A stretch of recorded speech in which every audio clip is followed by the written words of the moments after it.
asfixia inegável pela presença de grandes corporações.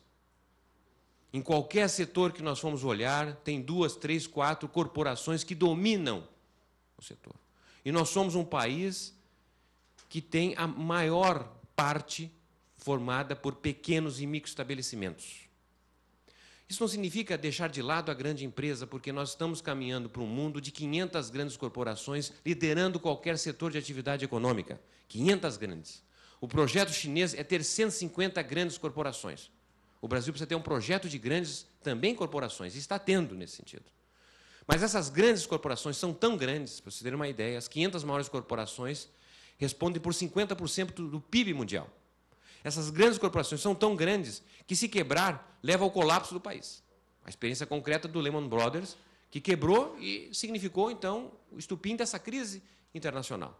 Essas empresas são tão grandes que não pode quebrar. O que significa, em certo sentido, não é, uma aliança do Estado com a grande corporação privada. Aí precisamos de um superestado. O Estado não pode atuar apenas tão somente como se fosse um hospital, como se fosse uma ambulância, não é, num campo de guerra, recolhendo os mortos e feridos.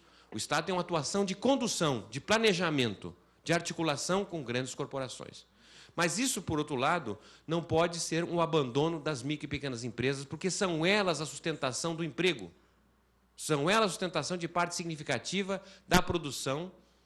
E isso, a nosso modo de ver, exige um avanço inegável em termos de políticas para o andar de baixo, por circuito inferior, como dizia Milton Santos.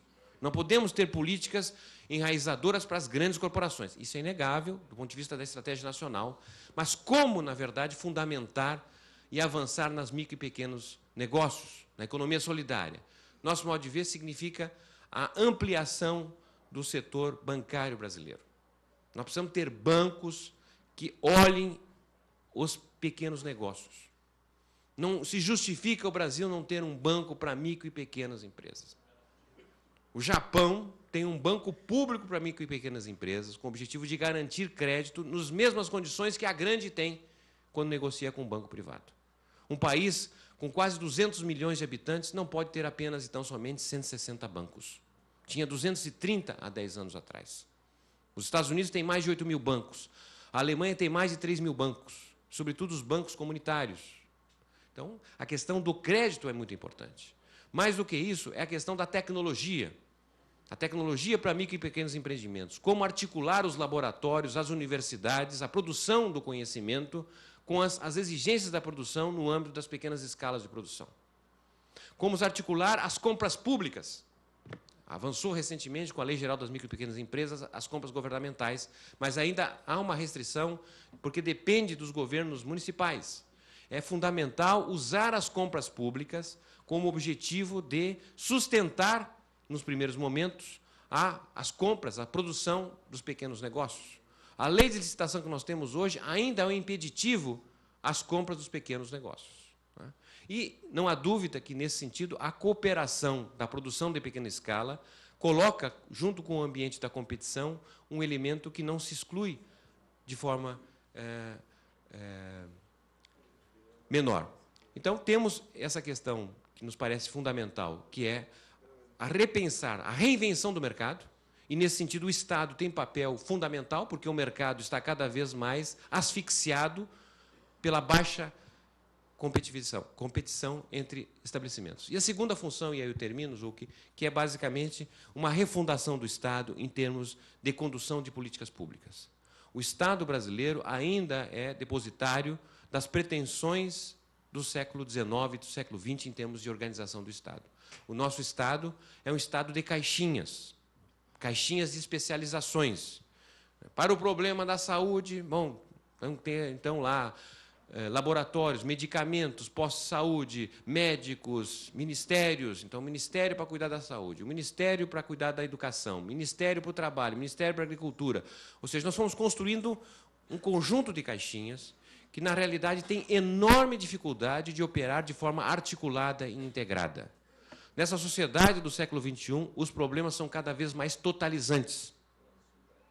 É difícil imaginar que, por exemplo, a questão do assentamento rural, né, pode ser feita apenas e tão somente por uma intervenção setorial do governo. Sabemos que, por hipótese, o assentamento não significa apenas e tão somente redistribuição de terras. Isso é importante, mas não é suficiente. Se não vem acompanhado de uma política educacional, tem que ter posto de saúde, tem que ter uma escola, tem que ter crédito, tem que ter tecnologia. Ou seja, nós estamos falando agora e cada vez mais de políticas matriciais, articuladas e integradas. Isso não é apenas uma imposição, um desafio para as universidades, para os centros de formação de profissionais. Nós todos somos especialistas, os especialistas no nosso novo mundo é alguém que sabe muito de pouca coisa, tá certo? Essa visão, em termos de unidade, de ação, de articulação, é um desafio na construção de novos governos. A ação articulada, matricial, permite reduzir entre 20% a 30% o custo meio dos governos. Podemos fazer muito mais com menos.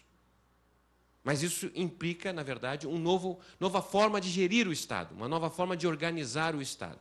Isso tudo é possível, tá certo? Isso está no nosso horizonte de decisão. Nós não temos mais a ditadura militar, não temos mais o FMI para dizer que nós não podemos fazer isso. A única coisa que nos impede é o medo de ousar, o medo de superar a governança dos mortos. E eu acredito que um evento como esse não nos permite ter medo. Muito obrigado.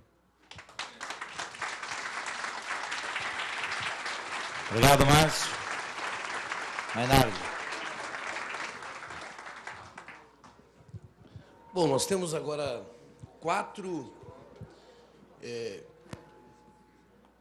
manifestações aqui importantes, que não sei qual, Ronaldo, que nós poderíamos colocar como primeiro comentário de 15 minutos a respeito dessa bela intervenção, bela palestra feita aqui. Talvez o Mauro pudesse... É? Mas a direita está aqui. Pelo menos a minha. Não sei, mas o Mauro poderia, quem sabe, começar? Porque o Márcio deixou uma questão interessante a respeito das grandes corporações. Nós caminhamos para as grandes corporações.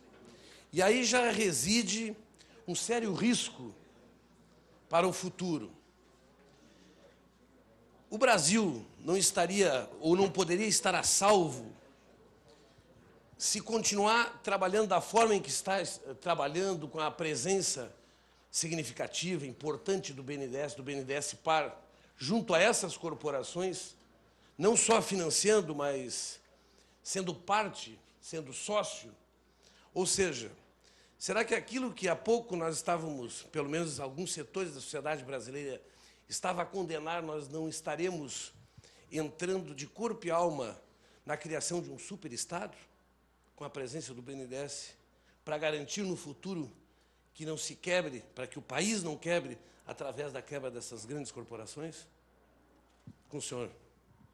Bom dia a todos.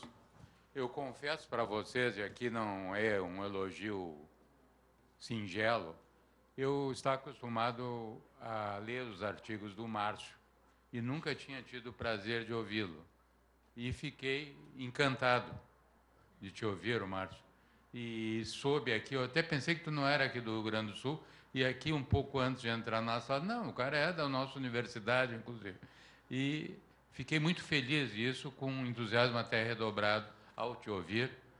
E realmente tu estás com uma cabeça aberta e certamente terás muito a contribuir para o país.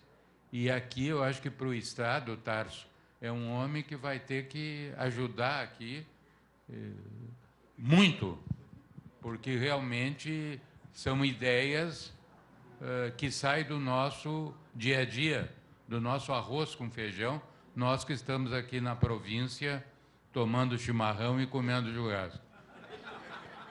Então, de vez em quando, é bom ouvir, é muito importante, ouvir pessoas que vêm com petiscos novos e, principalmente, inquietações. Na verdade,